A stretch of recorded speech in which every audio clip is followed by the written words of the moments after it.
Time's up. Admiral. Here it comes. Chevron 1, coded. For my ally is the Force. And the powerful ally life creates it, makes it grow. You failed, Your Highness. I am a Jedi, like my father before me.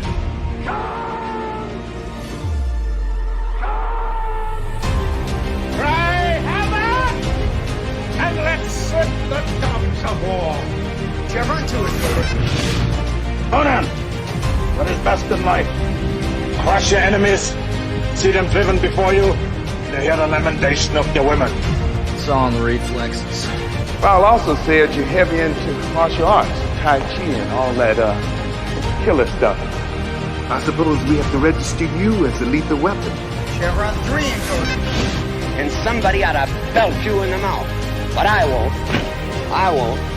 The hell I will. Chevron 4 encoded. Do you expect me to talk? No, Mr. Bond, I expect you to die. Chevron 5 encoded. You take the blue pill. The story ends. You wake up in your bed and believe whatever you want to. You take the red pill. You stay in Wonderland. And I show you how deep the rabbit hole goes.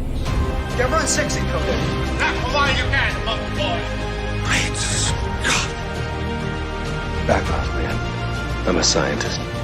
You shall not pass! I thought I'd die fighting side by side with an elf. What about side by side with a friend? A day may come when the courage of men fails, when we forsake our friends and break all bonds of fellowship. But it is not this day.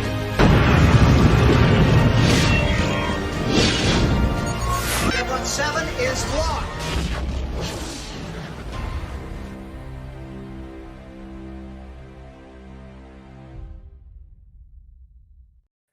You know, I can't help but be bothered that the Frighteners thing is a little off center, but I couldn't fit it on there any other way. It wouldn't work. Doesn't that happen like half the time though? Is that Actually, nothing no. really fits? I usually have very good selection of different posters, but that was the one that worked today because of the coloring and this and that. The other ones are too light and didn't quite work.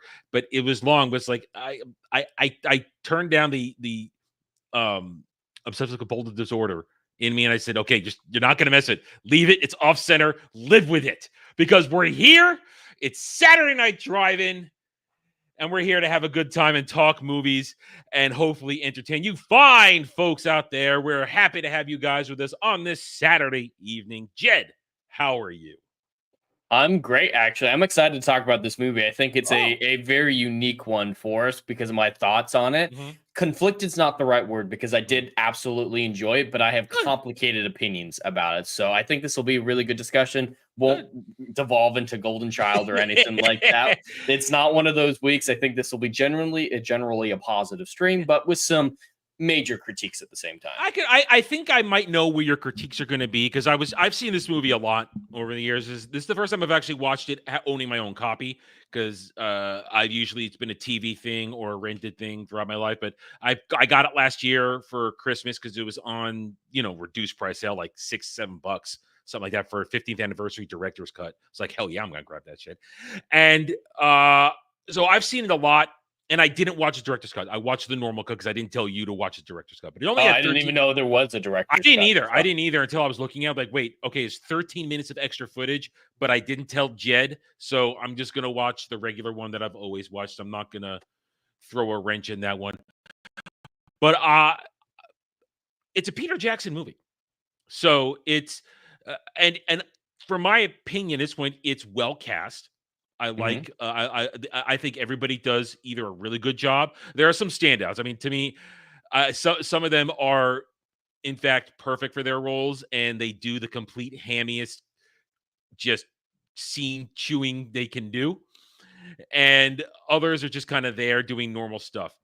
But overall, I always enjoy this movie, and I thought it was. Listen, I'm not really a Halloween guy. Spooky season, not really my thing. I don't really care about it at all.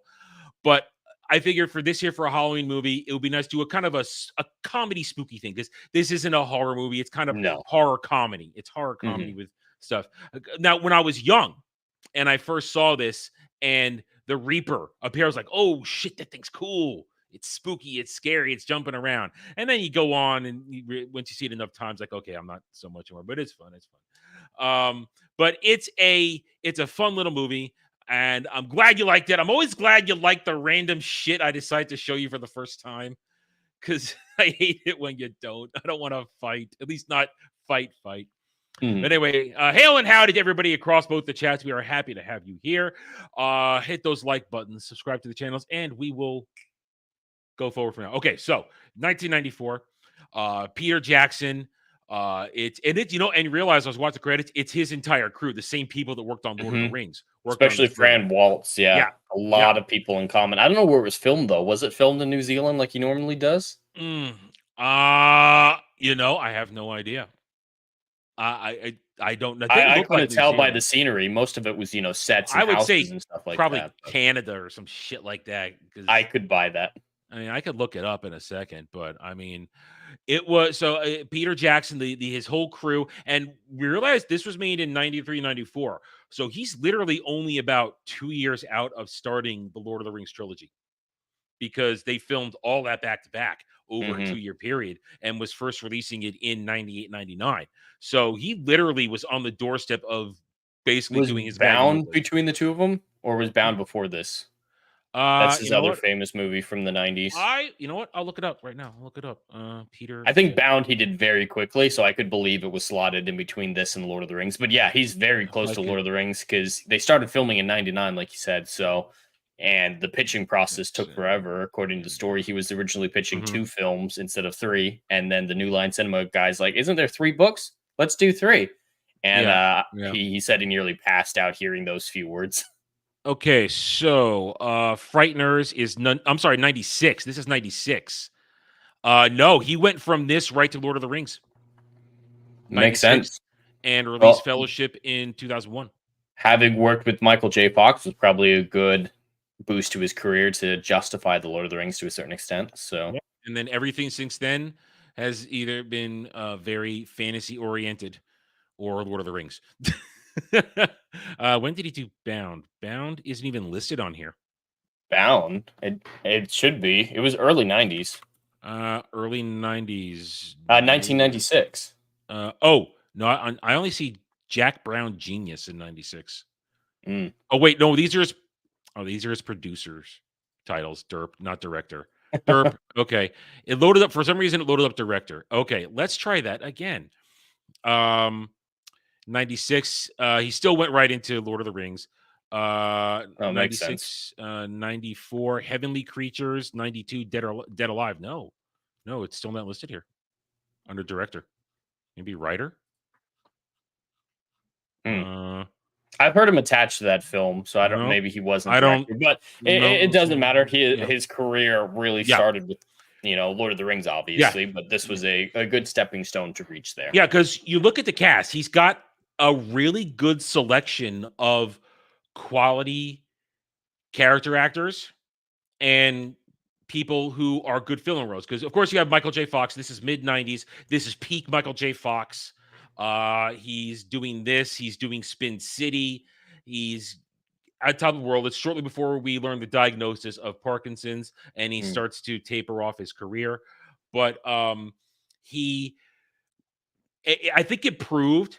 I think Frighteners, I mean, just to do a little tangential discussion, because we're talking Peter Jackson, so I think it's okay because he directed the movie. It showed that he could work with a very well-rounded cast, and he can control them all and get them to perform well in everything. And also with veteran characters, because Jeffrey Combs, we love Jeffrey Combs. He is Which great. one was he? He was the FBI agent. He's okay. He played Wayoon, DS9. He's Jeffrey Combs. He's a great character actor in Star Trek. We love him. He's great.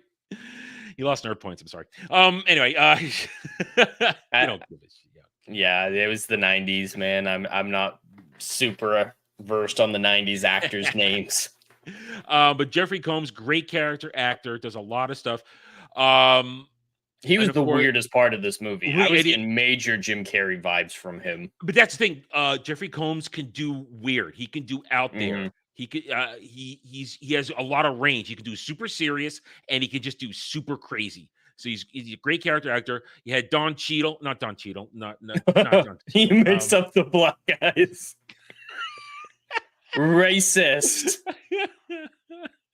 I meant Chi McBride. Sorry, Chi McBride. Chi McBride, who at the time had done a lot of side character stuff. And then of course, next to Jeffrey Combs, my standout favorite, Jake frickin' Busey, who just taps into the genes he got from his dad to do crazy. So you had a lot of these guys who are big character actor personalities, and Peter Jackson handled them. And of course, he was able to work well with Michael J. Fox, which I think was a big deal because Michael J. Fox, as we said, this was his peak time of his career, and I'm sure it was nothing but a positive experience for everybody, and it propelled him because a year later, boom, we're working on Lord of the Rings, and here we go. And Peter Jackson has his own section in the director pantheon because of what he did with Lord of the Rings. Yeah, it's absolutely impressive. Another aspect of Frighteners that I think helped justify him helming Lord of the Rings to the studios were the special and visual effects. I think they were outstanding. They stand up. They absolutely do. There was a few like the Reaper version of the villain, I think, is a little iffy at some point, but the ghost effects themselves when they're in their blue forms is incredible. And all the surfaces moving in the house and whatnot, the things pressing out of the walls, those effects look incredible. They're obviously a combination of practical and special effects, but they're really good for the 90s, and a lot of them hold up today. So I think that was a good audition for the heavy special effects and visual effects burden that he would have to carry in Lord of the Rings. I think what it is it showed off Peter Jackson's attention to detail. He wants to make sure everything lines up. Especially for one of the examples when Jake Busey, I suddenly forget his character's name, possesses the painting and is choking out the doctor chick, and Frank Bannister, Michael J. Fox, goes around behind it, and there's nothing there. It's just it, but you still see the indentation of the painting choking her, and then he rips it out and says it works. And it's the little things that make something work, because when you see the little things, you're able to just get into it more. You're able to invest yourself. You're not thinking so hard. You're just along for the ride. And you pointed out the ghost effects, they are really well done because they account for every little environmental engagement. Yeah, and they interact with the environment. I'm sure ghosts prior to this kind of were very stagnant, moved in straight lines, didn't pass through many things.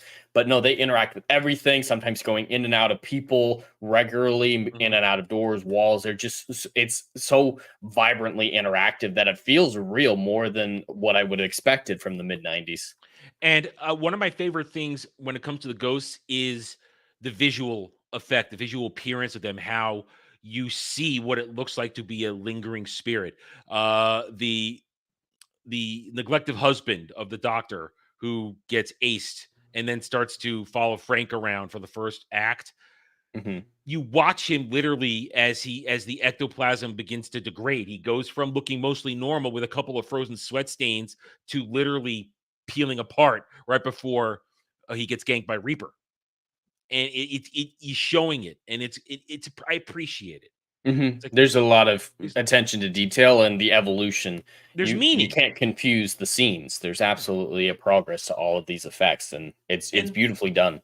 There's meaning to the creation of the type of characters, and that's something that we now associate with Peter Jackson. He wants you to make sure that the world you're watching feels lived in, that there is an effect, there's a cause and effect, that these characters are actually going through everything. Because you watch, just to talk about Lord of the Rings for a second, which we have on this channel or on this show already before, he doesn't forget battle damage and stuff like that. Because at one point when the Reaper is trying to get to Magda, the bitch reporter, when Frank, where he's driving the crazy, the Reaper tears through the car and the scythe blade is cutting on Frank's chin. The wound is there for the rest of the movie. They don't forget about the wound. And I appreciate that. It's such a small thing, but it's often not done in modern films that we just have to appreciate it. Like you're saying, just point it out and go, wow, they cared back in the day. I mean, how many times in current day media, when we watch something, especially we just talked about Rings of Power, guys receive damage.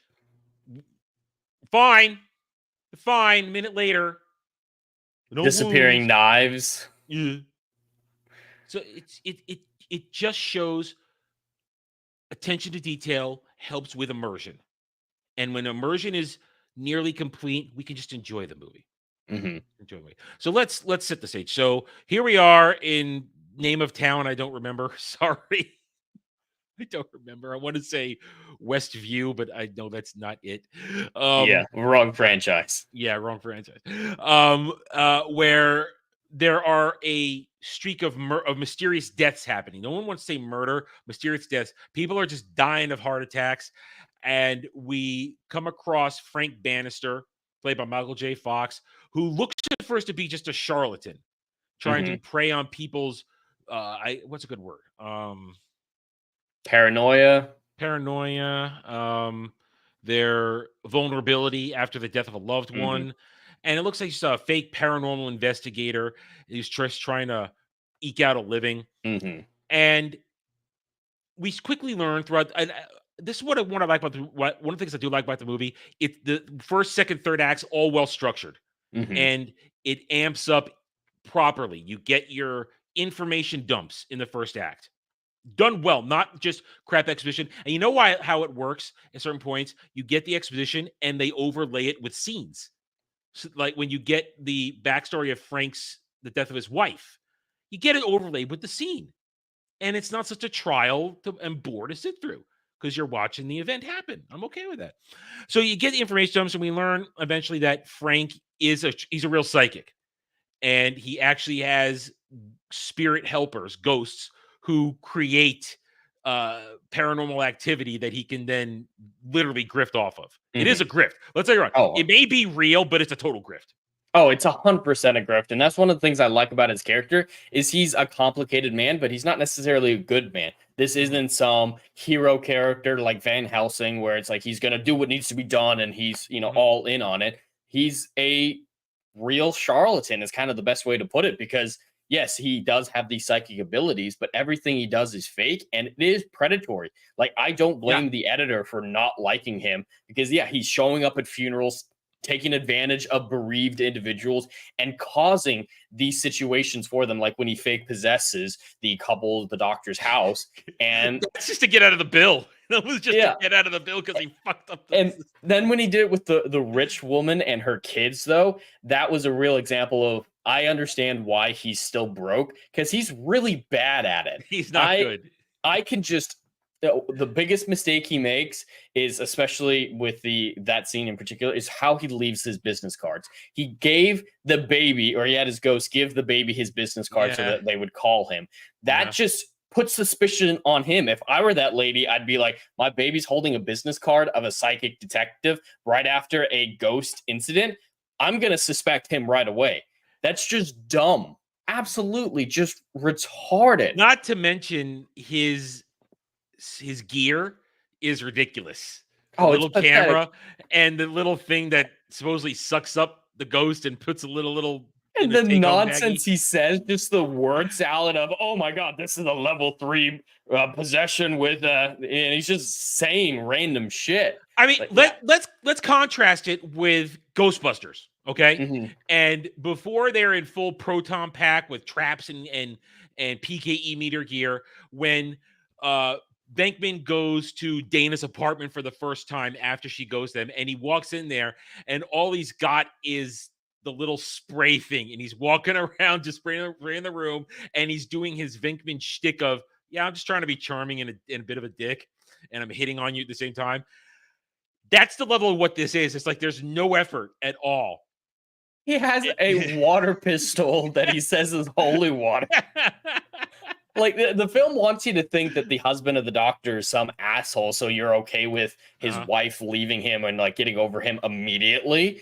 But he's not that bad. Yeah, he's a bit of a jerk, but he's one of the smarter characters because he immediately sees through all this shit. Yeah. And then he's brave in the end.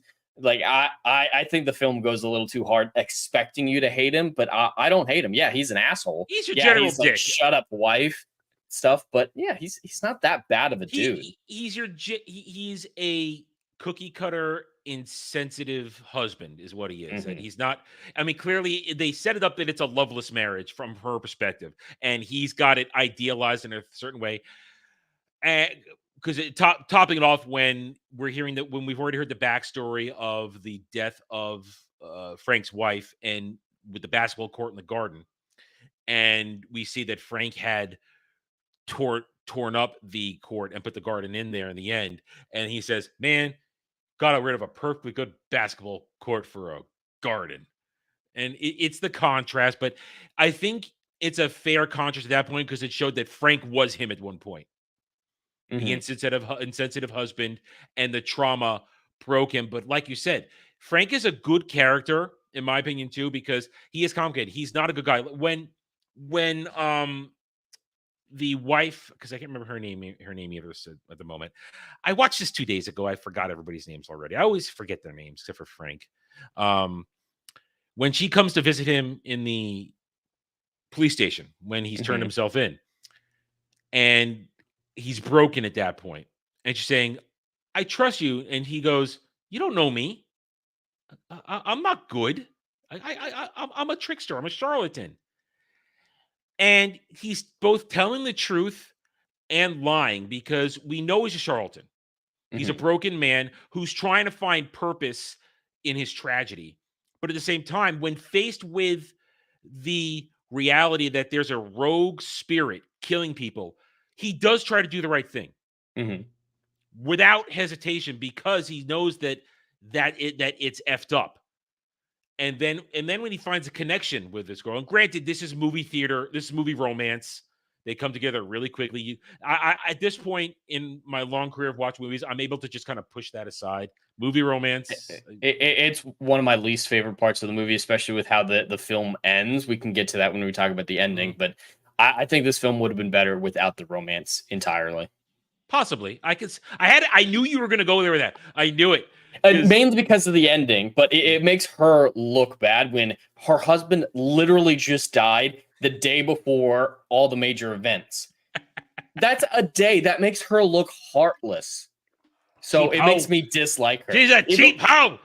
If her husband wasn't involved at all, or maybe it was like a new relationship, I wouldn't care that much about the romance. I'd roll my eyes, just like you're saying, set it aside. It's a movie, romance, dumb, whatever. But it's the fact that her husband died, and the entire film takes place over like 3 days for the most part, besides the flashbacks. Pretty much. Yeah. And that's what she decides to do is it makes me really dislike her.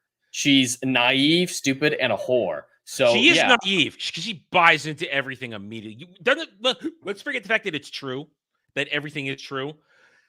In terms of paranormal activity, she buys into it like that without hesitation. Yeah, and she doesn't have like a history of believing in these things. Like if someone is already spiritually inclined or has like it believes in crystals and psychics already, I can buy them going over that final step because there's a background for it.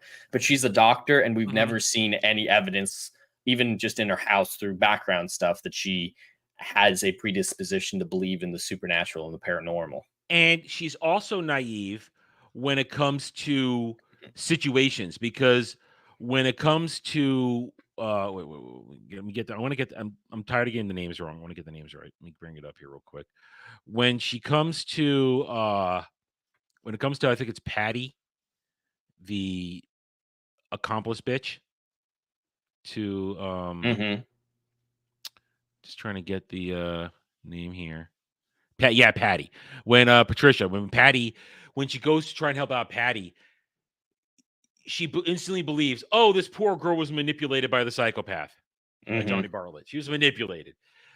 When right away, and I don't remember what my reaction was my first time seeing this, to the reveal that Patricia was an equal accomplice to Johnny's murder spree. Were you surprised by that at all? Well, if it were a modern film, I would 100% have bought in immediately that she was just some victim of the situation, manipulated or whatnot. But because it was a 90s film, I took logic into account. Mm-hmm. And yeah, I knew she was definitely on the more dangerous side to the whole thing. Mm-hmm. And, you know, the mom is crazy, absolutely, too. But her she's actions right. are more She did justified. nothing wrong. She did nothing wrong. Old lady did nothing wrong. She's mean, but she's right. I am not picking my nose, Ariel. It did look like it while you were looking up the names. You were like this the whole time. Oh, jeez. Hey, people, what's wrong with you? First, yeah, I hate you. Well, when the government fails to imprison serial killers, does it become the mom's responsibility to do so? Yeah, I mean, they let her out. They let her out. I mean, and when we see in the visions later, she was the one walking around blasting people with shotgun. She might have killed more people before the ghostiness than him. Yeah, well, I guess they counted together on that one, but when Johnny is in Reaper form, he's the one doing all the heart attacks. But she was. Now, there's one thing that does bother me in terms of the storyline. When it comes to the death of Frank's wife. Yep. When they have the car accident. I think I know what you're talking about. There's no... The movie doesn't do anything to tell us if it was... Now, I don't know if that's included in the 13 minutes of extra footage. I'd have to check that myself. Maybe it does that. Because, again, I didn't see that there was director's cut on there when I opened it up. All I saw was 15th anniversary. I didn't see director's cut. But when it said that, it doesn't tell us if Johnny was involved in the car crash itself. Because when they careen off into the woods like that, it's a little coincidental that Patty and Johnny are there to kill. Now it does say that they were, after the car crash, they were in the woods for a while. Neither of them died from the car crash, and that they found that clearly his wife got out. He got out because he was wandering around because he witnessed it, and then that broke his brain, and he went wandering around. So they were clearly buttonenders. Now they might have been there for a while, and maybe Patty came along, and of course, because she had summoned Johnny back at that point after getting his ashes, they found her, and that was the beginning of the murder spree with Johnny as the Reaper. But there's not enough explanation for me that they just happen to be there. There's a lot of coincidences with that and how Frank is reintroduced to the story at the beginning of the film, but after, obviously these events, that there's a lot of coincidences with that. How did the crash happen? Like you're saying, was it their fault or was it just he was drinking? So it's incredibly unclear. Why was she targeted as the first one after Johnny was, brought back from hell? Because he does say he escaped from hell. He got out of hell. So they at the end of the movie, they do tell us that Patty used a bunch of Ouija boards to pull him out of hell and then get his ashes in him. But I mean, that's when he comes back. Why did they target her? And it is pretty coincidental that the husband of your first target is the guy who ultimately takes you down in the end without, any explanation for why that happened. And why didn't they kill him? Like, if he was specifically searching for them the whole time and on a revenge mission, that's fine. But he's completely forgotten up until the end of the film that it was Johnny. I can understand that's like PTSD blank out. I can live with that. Right. But it's just the fact that his wife was the first victim. I'm okay with it's that. a stretch. And why wasn't Frank killed? Because he probably ran away. And from what it looked like when we saw it, at least in that image we see, Patty and Johnny were reveling in the first kill. Again, because I assume at that moment she has just summoned him back, and that this is them probably out and about for the first time. And because we see them later on, because there is enough evidence that when they're killing, it's orgasmic for the both of them, and they really get off on it, especially when they're doing it together. Well, so they are right next to each other, though, and it's not like there's trees in between them. We see Frank laying down, looking over at his wife, who's on the ground, and they're within, I don't know, 7 yards of each other. I can buy they're caught up in the act and in the carving of the 13 on her forehead, and just they don't see him. I don't mean they don't see him, but he doesn't register to them. That I can buy into that. I can buy into that. They were clearly walking around though because they went back to the car to grab the switchblade. Yeah. The blade. And so the likelihood of them coming across him since he's right there is very high. I just feel because like every other killing spree we see of them, I can like see your in point. the hospital, they're blasting everyone they see. That's the initial. Well, that's the initial one. And that leads to what I'm going to say. This when it comes to the way Johnny and Patty kill, it's chaotic because when it starts, the dude who's the doctor's yelling at Johnny goes, "Well, I guess you're going to be number one." I think their whole thing is that they are chaos and a little bit chaos incarnate, and there is no rhyme or reason to who they choose to murder. It's just we're going to choose you, and you're going to be dead. And when it came to Frank, I'm going to lean into it. There's only all I have is when they're doing something like that, they're so involved in it that he wasn't an option. It was the woman. It was Frank's wife, and then when he ran off. And now maybe Johnny just came back. I mean, now I'm headcaning in it. I admit that, and I can see your points. I'm not saying you're wrong. I can see your points, and they are legitimate. But maybe Johnny just came back because we've seen it. This when a ghost first comes into a spirit is not going to pass on. There's a little bit of I'm still trying to figure out how to work this shit. With one exception that I despise. Frank. Okay, Frank. No, not him. That makes sense. Okay. That's not who I'm talking about. Frank would know how it works. Yeah. No, I at least be familiar enough to know how to start things. Yeah, that's not the one I'm talking about. Okay. I'm talking about the editor. When she died, she immediately knows that it's Frank's fault, starts screaming at him, but still goes up in the light corridor. Frank specifically says, "Why didn't you choose to go up there?" She's not choosing. She's yelling at him. She's not making the choice. I think she just gets sucked in. I think it's like an Event Horizon thing where she's on top of it. And everyone would start to be sucked, but it's portrayed in the rest of the film that it's a conscious choice. Like I still think she should have gone to hell. She was a bitch. She should have gone to hell. Yeah, but I really hate that one. That's inconsistent with the rules, and I think that is one of the bigger problems with this film too. Because the impression I got when he first mentioned, hey, after a certain amount of trauma, some people can see beyond. And the impression I got from that was, oh, near-death experiences, perhaps physical trauma, and you're half in, half out of the veil. And that is the justification that I could really buy for why he was psychic to this level. But then the end of the film counteracts that with, oh, yeah, it really is just a traumatic event. And that just... Well, she had a near... what's her... Let me get her name. I think it's physically traumatic, though. Not like, oh, I dodged a bullet. Lucy. Like, yeah. Lucy. She did have somebody grabbing her heart. I mean, multiple times. Yeah. So I can buy her having perception adjustment. Yeah. When just the dialogue there made it seem more that something bad happened, and I feel like it would have been a lot better if they'd been consistent with that rule where it's near death experiences where you're half in, half out of the veil that gives you those abilities. I think it's the way I interpreted it as you have a traumatic experience involving death, and if you're that close to it, it alters perception. Frank clearly in the accident. He nearly dies in the accident, and his perception is shaken enough. And in that moment, he sees shit going on, and then he sees it. And Lucy getting it, she had her heart grabbed 2-3 times in that night. I think that's enough. She got penetrated by a ghost. She did, and she liked it. Yeah, but I can understand what you're saying though. It's the dialogue more than anything. Like if they had said, "Yeah, I nearly died," so yeah, that makes sense. But yeah, the dialogue was contradicting what I was seeing. Listen, as good a movie can be, there are always absolutely hiccups and it does for me. It doesn't change the overall lore.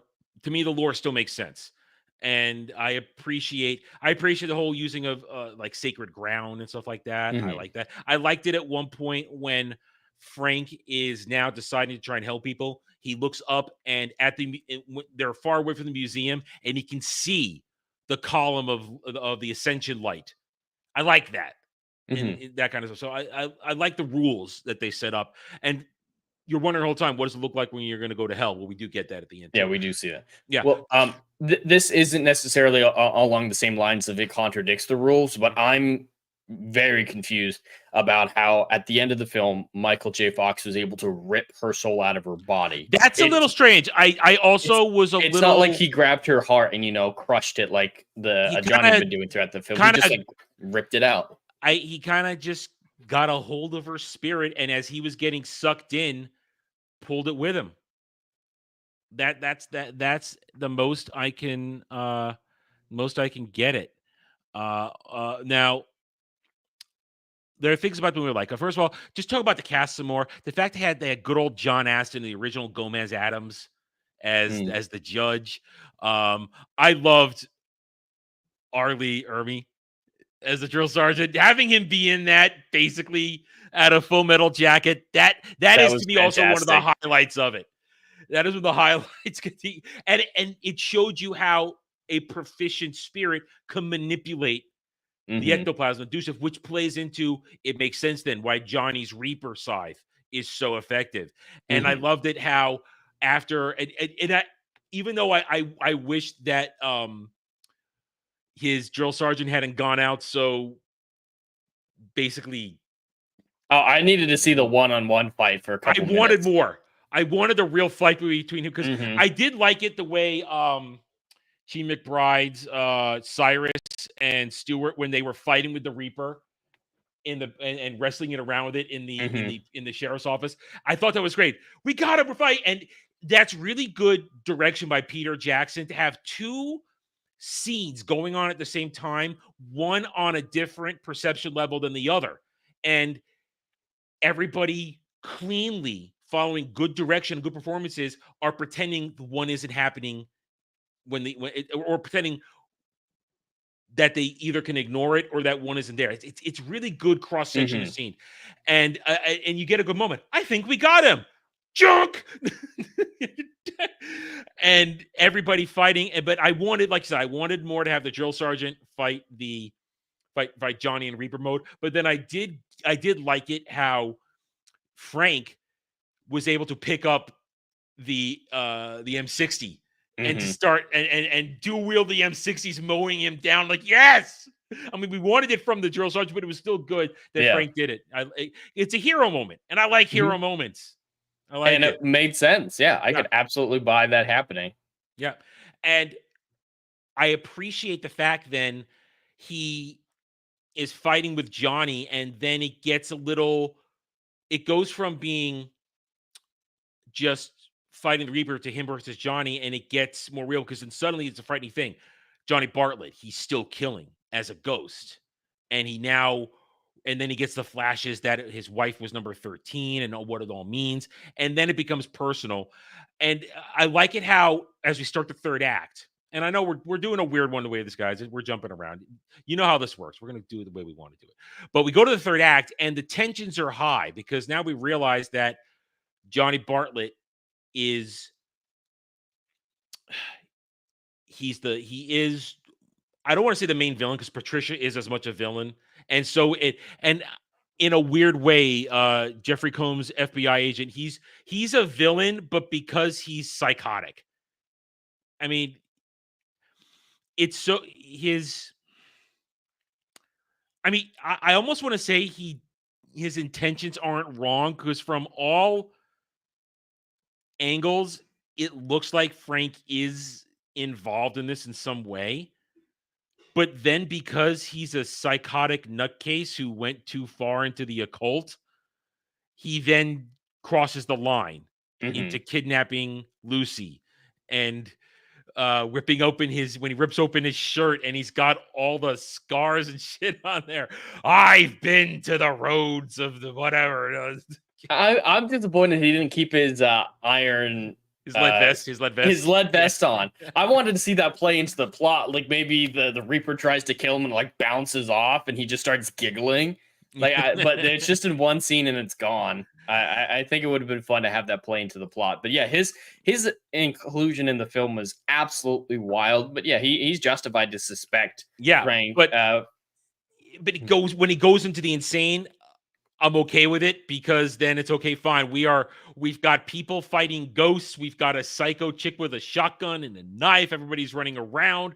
We're trapped in a hospital trying to get to a was it consecrated ground, Mhm. so we can get. I like that idea that they were trying to get him to the consecrated ground and force him to Yeah, the those are afterlife. very common paranormal rules, so it wasn't anything that the audience was unfamiliar with or needed to buy or understand. They could just say, "Yep, consecrated ground's what we need," and the audience is right on board with that. So it made sense to me. Yeah, It's a common rule. but then the way he goes out, the way Jeffrey Combs goes out when Frank turns the corner, here comes Patricia with the shotgun, and he just falls through the floor, and she fires, and it blows off his head, and then it's just the ghost head. That's like, yes, I love that. And then now he's gonna haunt the sheriff, and that I feel sorry for the sheriff because he doesn't. Yeah, I don't think the sheriff deserves that. What'd he do to the FBI agent? He was the nicest one to him. Yeah, putting up with his nonsense. Yeah, but the whole to go back to I'm talking about the acts. The first act, information setup, it's all done well. I don't feel like anything's forced upon me. Second act, where the tension is building and everything's kind of coming to a chaotic moment where what is Frank going to do? Frank now everybody thinks he's the bad guy. It's kind of that hero journey low moment. And then at the end where it's okay, now Lucy's number 42 or 41 and now he's going to decide to try and save her in a very I like the whole out of body experience stuff. As we said, it makes sense that he would do it. First of all, he was going to ace himself, which I think was pretty the hardcore action moment there. Is like, okay, he's but it was also how broken he was because it's not delved into, but you got to realize in the moment he wants to help so badly, but he's also so broken that he is willing to just give it all up in terms of living to be dead. Because the line from the judge, making living on death is no way to live. I mean, and they don't. I know they don't spend too much time on the psychological aspects of this, but it's enough to understand it, though. Yeah. He's clearly tortured by the death of his wife, and he doesn't remember what really happened. So a part of him might suspect that he's to blame for it. That's a lot of guilt and trauma to deal with, and then being unable to make a living. Finishing the house was obviously a metaphor to him for his relationship with his wife. And all of that I think was done very well, subtly, like you're saying. Like, they didn't delve into it, but it was enough that I could totally buy him using the gun or being willing to. Because he's a charlatan, but he is a good man who's trying to help. As soon as he knows about the Reaper, even when it's with that random dude in the bathroom who he's never met, at least I don't believe they've ever met. No, it was rando, complete rando. He was already ready to fight, already trying to save that guy's life. So he's obviously a good man, tortured. So if he finds a way to heroically sacrifice himself to save the day, he's more than willing to do it. And that's why I love his character. It's very, very complicated, but that's also why I really hate the ending. But we'll get that there in a minute. But yeah, him being willing to use the gun, I think, is set up very beautifully, very subtly. Like this film, like we've said, it's a Halloween movie, but it's not a dark Halloween movie. It's definitely more on the comedy side than the horror side. So delving into it too much would have changed the genre and been conflicting tonally, but they did it just enough that they could keep the comedy aspects with this added depth to it, and I really appreciated that. Yeah, and you're allowed to be the lighthearted stuff, but then you understand we're not ignoring the actual human element of these things. And when she stops him from ganking himself to say, listen, no, I'm a doctor, we can stop your heart, we can slow your heart, you can have an out-of-body experience, and there's a time limit. And I appreciate the tension that he almost beats Johnny, but then the time limit's up, and then we have to figure out another way. And as we already talked about, it's a legitimate way, grounded in normal paranormal circumstance solutions. Get the ashes of something that's demonic to consecrated ground to either purify it or move it forward. But then you have once again Lucy's naivete when she thinks bad things are happening to Patricia, but at that point, we're already suspecting that there's stuff going on there that ain't kosher.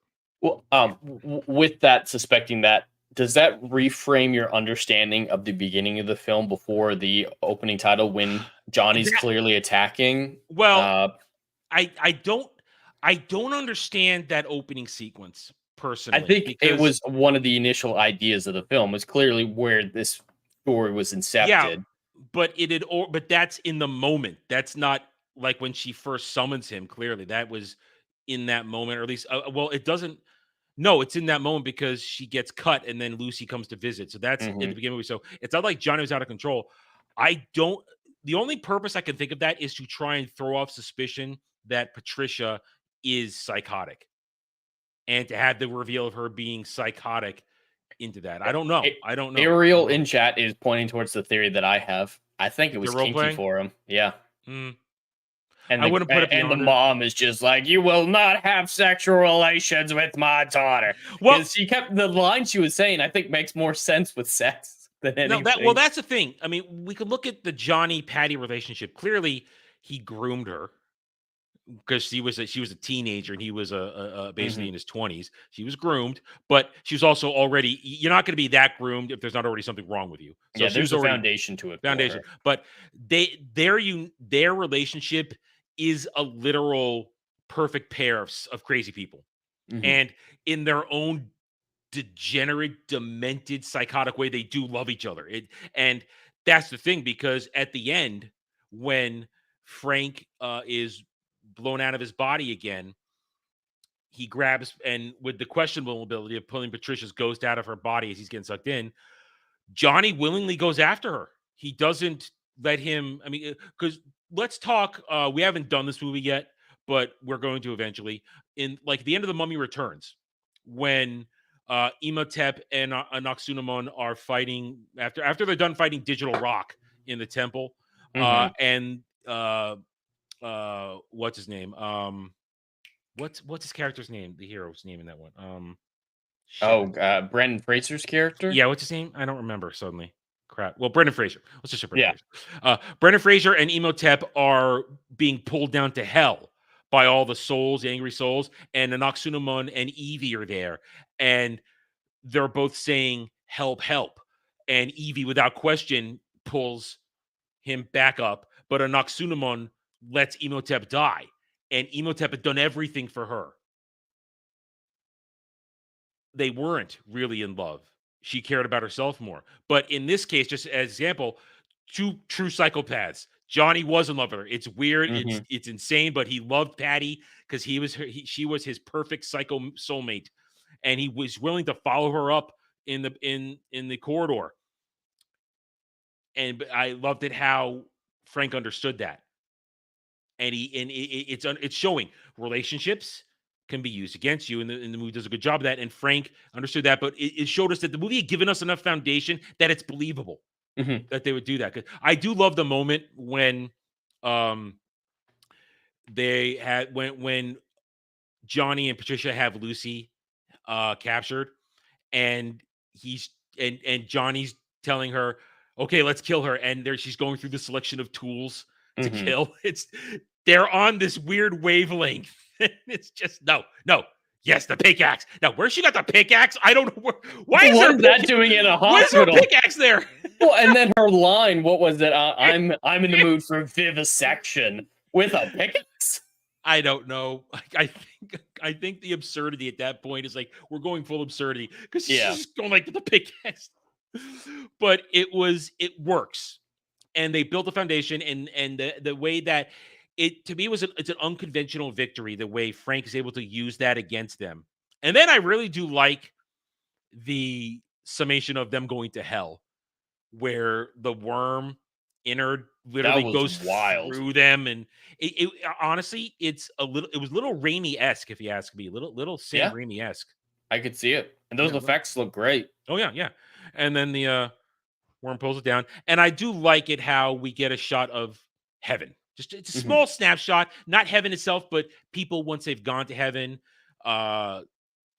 She McBride's character, he's finally got rid of the afro. He's in not 70s closing more. He's got the cigar. He's been wanting the whole movie. Stewart's not a nerd, but he's all hot and he's all clean cut, and the chicks popular with the ladies. The ladies gets what he wants, and we get a shot of, I believe Frank's wife was named Emily. Get a shot of Emily telling him, "Go live. It's okay.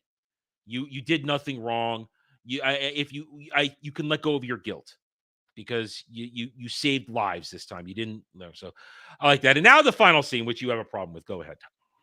It's actually the scene you just mentioned that I have the problem with. Okay. Well, in tandem with that final scene. But I think this film would have worked a lot better if you cut out the romance entirely, because it makes her look like a bitch, and have him stay dead, because the justification they used, it's not your time, and they send him back, that isn't built with the foundation of the film. It doesn't seem to coexist with any of the other rules. Why does this happen with him? It's just such a weird thing. And they said the authorities have dictated. I know, but like, why? What is with that? We need a little bit more information about that. And it just feels forced. It feels incredibly forced, because the work is done. And he shouldn't be in love with this woman after 2 days. But the other aspect of it, with the FBI agent dead, yes, the sheriff likes Frank, but he was already willing to arrest Frank before the FBI agent showed up. There's no exonerating information. There's also Frank committed some crimes. He broke out of prison. He assaulted police officers. Now let's be honest, them cops, they ain't the sharp. When they are opening fire at him in the museum when he is not armed, that's wild. That was a little crazy. too over the top for me. The sex scene with the mummy is hilarious. That's funny. That's funny. That part's great. Yeah, I like it when they don't move. That was fantastic. Yeah, but it's yeah, these are definitely cops. For Sprinkler, these are Keystone cops. These are not good police at all. And as far as the soul balls, I guess he learned some tricks in hell. I can buy that he is twisted by hell, so there might be more going on with, because he figured out how to manifest himself as a Reaper, because that was a full skin. Because remember when Frank beats him the first time, he has like a distorted face on. It isn't Johnny's face. It's a complete transformation into Reaper mode, which is more, because in Reaper mode, he's very dangerous. When he's normal Johnny mode, he's just like any other spirit. Yeah. I feel like there is some manipulation that happened in hell, some twisting of his spirit, or just being a certain level of evil. I mean, that's a pretty common thing in paranormal mythology from pretty much any religion or whatnot, and TV shows, that if you're extra evil, your spirit is able to manifest. So poltergeists are a different class. Like, there are classes, and I think serial killer kind of gets you in a good class. He escaped, Ariel, because we get at the end of the movie that Patty had a bunch of Ouija boards, and she basically created a pathway for him back, and she had his ashes, which was basically would be an anchor for him. I don't get how keeping the urn closed. Was it an iron urn? I guess it's a here's another. There is a little hole in the lore here. Johnny gets enough battle damage, and at certain points he seems to need to regenerate in the urn, because when the urn rules are weird. No one else needs to operate under those rules. Well, it's his ashes, I guess, because he's the only one in the movie that had ashes. Everybody else was buried. But if it's an iron urn, I could buy it a little bit more. I can't tell. It doesn't look. I mean, like, it's a little discolored, grayish, and it could be. But why would she keep him in iron? Well, not so much iron. I don't know if it was iron. It's the place where he's protected and he can stay hidden. I don't know, because clearly now. Well, then why is he forced into it when John? Well, that was my question. When Frank breaks the painting, I guess Johnny was still weak from their last encounter, and he needed to retreat back to the urn to heal up, because maybe being Reaper mode is taxing. Now, there's not enough lore given to us of why Johnny's rules are a little different in some cases. Because now I can understand, to your point about strong emanations or making something evil, because when we are looking through the eyes of dead husband, when Lucy goes back to the house in the sanitarium, that place is a massive pool of psychic evil right there, because it is the center point of the killing spree. So to me, that there's a reason that's like that. And that's where Johnny could be at his strongest, or where he's safest.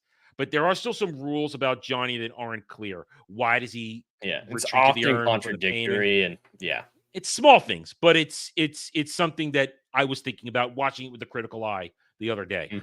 But I can, as the guy who likes romance, just about anything, I can forgive movie romance. I can forgive the movie romance in this. The romance that I got more out of was the romance with his wife, like seeing him having changed the basketball court back into flowers. The regret with that I think the film would have been better if he'd stayed in heaven and reunited with his wife. And I then can understand that scene, perception. we followed the doctor putting her life back together, trying to clear Frank's name, but ultimately deciding she can't. And he has this terrible reputation, but at least she knows the truth and she can go forward with, maybe because we know at the end of the film, she has the traumatic experience, so she can see ghosts. So she picks up the work for him in a little bit more positive way without, the whole charlatan aspect. I feel like that would have been a lot stronger because she comes out of the film stronger, more knowledgeable, more hopeful, less naive, but still mourning the death of her fucking husband, and he's able to really reunite stick with it his, to you, isn't it? It really does. It's 2 days. He's not that much of an ass to justify that behavior. And then Frank gets to reunite with his wife and live happily ever after. Really, I mean, in heaven, but still, I guess feel like that's a version of a happy ending. See, that's much more heartfelt to me, much more fulfilling. The romance is stronger because they had a life together. Frank knew Lucy for a grand total of 2 days. That's not a romance. So I like that a lot okay with more. the schmaltzy romance. I like the silly ending, just because I like to see. I like what I like about it is I like the point that Frank is now healing, and he's able to go on with life, and he's going to take the advice and move forward. Now I will take your track and say I would have preferred and I did think this the other day when I was watching it. I did think that, you know what, maybe not have them together right away, but hey, would you like to have dinner?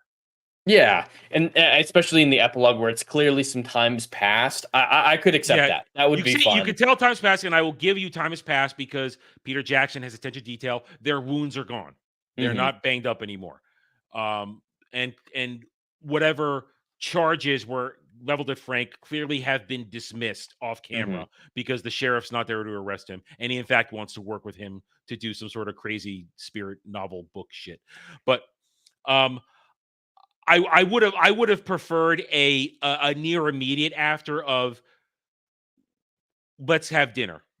And now with him saying I'm ready, that's the expression of I'm ready to live again. I'm ready to take a chance again of let's go have a real dinner, not the fake dinner at the medieval restaurant with the fake what was real yet fake at the same time. You know what I'm talking about? Where she was talking to her husband. A real thing like that. Let's do that. That would I think have been a more solid, less goofy ending, but I think they just wanted to get Don't Fear the Reaper in there and have her with the blanket. They just wanted to get that in there at the end. I think they that you know what that feels like? That feels like a studio note at the end of give us a sappy ending. We need a sappy ending, guys. People like sappy endings. And the fact that I'm mostly okay with the sappy ending kind of proves that. I don't hate it, but I am with you. I would have liked something a little more legitimate, not so bittersweet. I think make the greatest endings because that's what people remember. I hate bittersweet. I freaking hate bittersweet. No, there's so many great examples of it. Like even Lord of the Rings has a bittersweet ending. Like people are so sad at the end of it, partially because it's ending, but a lot of people cry when Frodo gets on the boat. Like, yeah, it's happy, but he's going to die. And like, I think that's what I mean by bittersweet. Fuck Frodo. Fuck Frodo. Get the fuck out of here. I've said that but before. No, bittersweet are my favorite endings because I don't want anything too perfect that doesn't make sense. If you can set it up right that it makes sense, absolutely. But bittersweet, I think it shows the consequences, and that's what we talk about stakes a lot. I like seeing consequences to stakes. I can accept bittersweet if it's constructed well, but I don't like to go full bittersweet. I prefer something like with a layered, like there's been loss, but layered is what I'm talking about. Like not like full on depressed. I don't know what would be a great example of a bad bittersweet ending, but layered is what I'm talking about, where there's give and take. It's mostly good, but there is this, the balance of victory and what it took to get there, stuff like that. Exactly. That's what I'm talking about, and I think we would have gotten that if he had stayed dead. I will disagree on that. I don't. Well, it may. I agree. It kind of feels right in a certain way that him being dead would have really worked. They needed to justify him being alive better, though. I'll give you that. I could see your feeling on that, but to me, it's enough that with the establishment of death is not a way to live. Now that you have rid your guilt over death, now you can live and move on. So I'm okay with it. But we're also now attacking this from a writer's perspective too. Let's make that clear. Jed and I are now looking at this. We're not criticizing the movie. We're saying, what would we have done if this was our sandbox? How would we have done this a little bit differently for our conclusion, to give us a true feeling of a more solid ending? And that's just an average of things like that. Anyway, all right, so there we are. Danny Elfman soundtrack. It's a Danny Elfman soundtrack. It's kind of just there. It's kind of just there. Okay, so it was my movie, so I'm going to score it first. As we started off in the beginning, I think it's well acted. Everybody was pretty much perfectly cast. I don't have a problem with anybody's performances. I think the direction is Peter Jackson goodness. I don't think there's a wasted scene, honestly. Because we didn't complain about it dragging. We didn't complain about wasted time. It's about 2 hours, right? Just under, I think. Yeah, it's pretty tight for 2 hours, and like you're saying, not feeling like it was wasted time at all. Let's see. Should be on the back of the case here. God damn it! Not enough light. I can't. It's too blurry. Can't see it.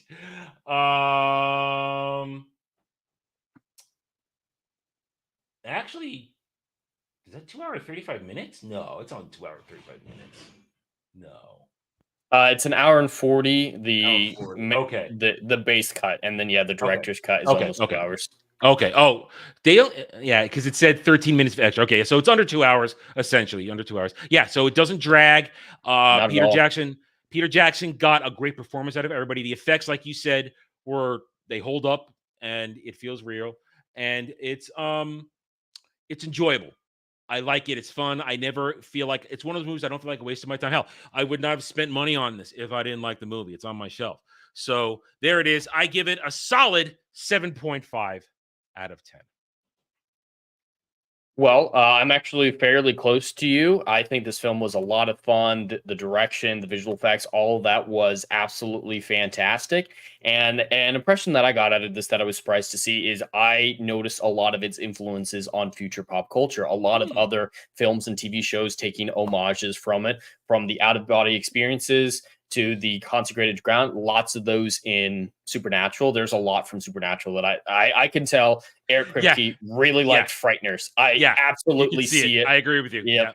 And there's a few other ones as well with I think there was something from the Matrix I caught that I could feel like inspiration. Yeah, there was a lot of things where I'm like, all right, this is clearly a very popular movie, at least among Hollywood, because I can see the influence it's had on the industry going forward. And I think that's definitely something in its favor. I absolutely recommend this film. There are writing issues with it that, of course, bother me more than the majority of people out there. Things I would have done differently. Some inconsistent world building. That's definitely a problem. And yeah, the sappy ending.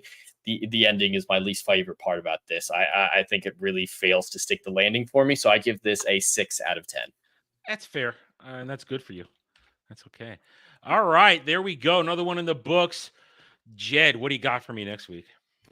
Well, it does feel appropriate the year that Deadpool and Wolverine came out during the Halloween season to watch a film I've never seen before, but is absolutely a classic that saved Marvel from bankruptcy. I'll be choosing the original Wesley Snipes Blade.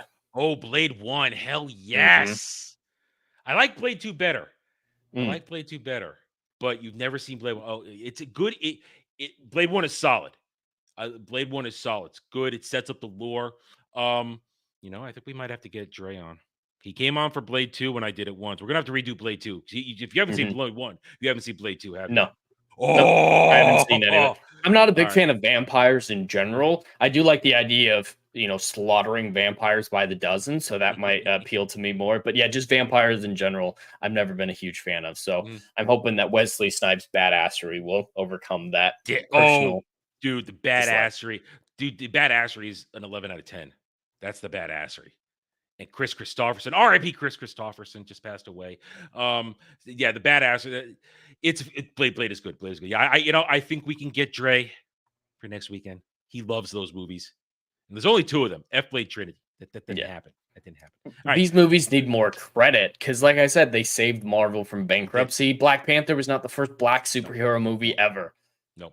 I love Blade 1 and Blade 2. They're a lot of fun. So this is good. I'm looking forward to this one. We're gonna have a lot of fun with that. And I'm pretty sure Dre will be on board for this one. Anyway, so there we go, guys. Another one. Thank you all for joining us. If you guys stick around, you will be forwarded to Ball Busters Gaming Night on this channel. A lot of us doing perspectives, but I'm doing it here. So I'm gonna forward you when we're done here. It's Among Us in about an hour and a half. Watch us basically yell and scream, and more so than usual. I mean, there's going to be a lot of accusations and very, very close to gamer words uttered in about an hour and a half time. So hang on to that. Well, I'm not. What do you mean? Not answering? Ariel, we're at the end of the show. I have to eat dinner. Okay, your Frighteners more success. It's a cult classic. It's essentially a cult classic.